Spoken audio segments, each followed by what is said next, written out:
time for our Scrap Reform Keep segment. The Crown Prosecution Service finds itself in a spot of controversy. It's created a new position called a Speak Out Champion, and it's appointed a transgender activist and former sports photographer in that role.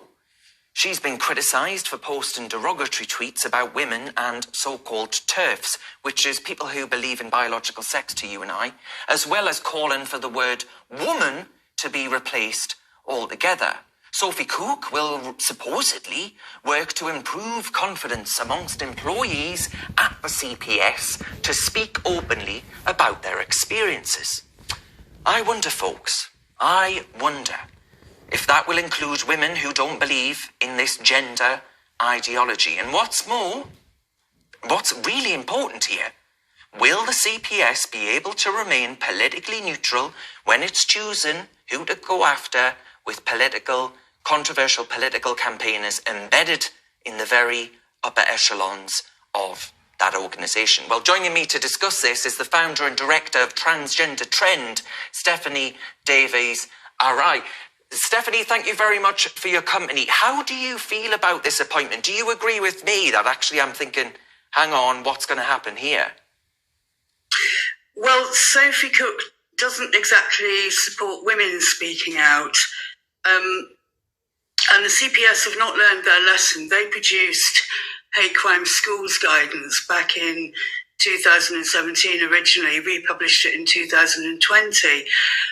That was challenged in the courts by a 14-year-old girl because it was written with Gendered Intelligence and Stonewall, two trans activist groups. And although the judicial review didn't go ahead, they then withdrew that hate crime guidance permanently, and it was brought to court on the issues of discrimination against girls. And so the guidance was full of gaslighting, basically, of girls and suggesting to them that they may get a criminal conviction if they complained about a boy being in their toilets or changing rooms. It was very biased guidance. And now they've appointed a very prominent trans activist who shares the views of Gendered Intelligence and Stonewall to be their speak out champion. Yeah. I mean, Stephanie, it strikes me, you mentioned Stonewall there. In my lifetime, and I'm not very old, I promise you, in my lifetime, I would have supported Stonewall. I would have said that the aims and objectives of an equality-seeking organisation is a very laudable one for equality in law and wider society. But as far as I'm concerned, now it's a bit like St. George in retirement. He slayed the dragon, and now they're just trying to find new ways to keep the donations coming in.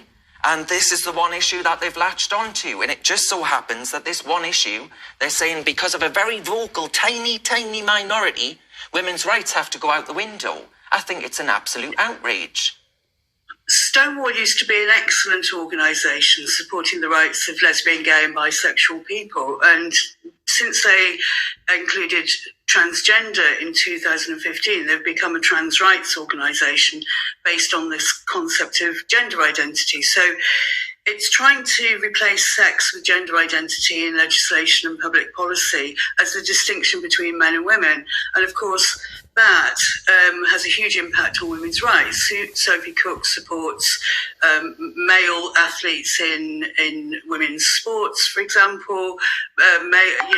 Sophie Cook has said that why should a 14-year-old girl should be fine with sharing a shower in a changing room with a male athlete.